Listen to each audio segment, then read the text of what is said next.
কমিটির যাকে বলা হয় মাজার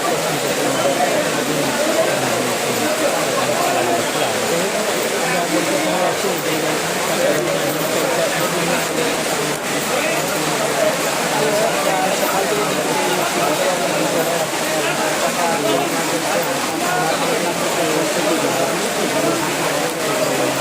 যে সময় লাগবে এখানে গণমাধ্যমে আছেন জনতা অনেকেই আছেন।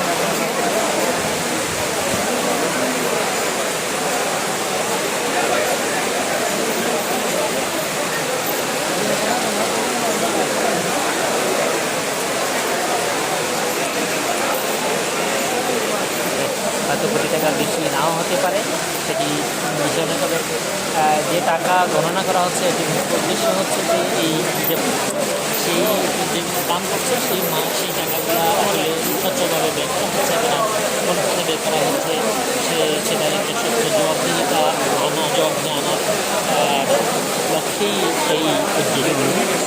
গত মাসের 12 জন জেলা প্রশাসক মাজার কর্তৃপক্ষ এবং প্রশাসনের বিভিন্ন সেক্রেটারি সমাজকর্মী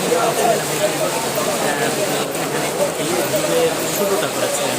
18 জন কর্মী এখানে তালা লাগিয়েছিলেন গ্রামগঞ্জগুলোতে এবং সিসি ক্যামেরা স্থাপন করে মাজারের টাকাগুলো যাতে উদ্যোগ থেকেই শুরু হয়েছে।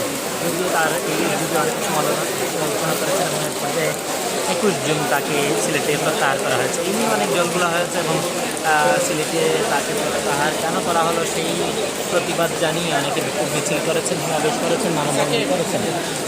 তার মধ্যেও তিনি 22 জুন তিনি এই টাকা গণনার চ্যালেঞ্জটাকে তিনি বাস্তবায়ন করেছেন এবং শেষ পর্যন্ত তিনি এই ক্ষেত্রে সফল হয়ে তিনি চলে গেছেন।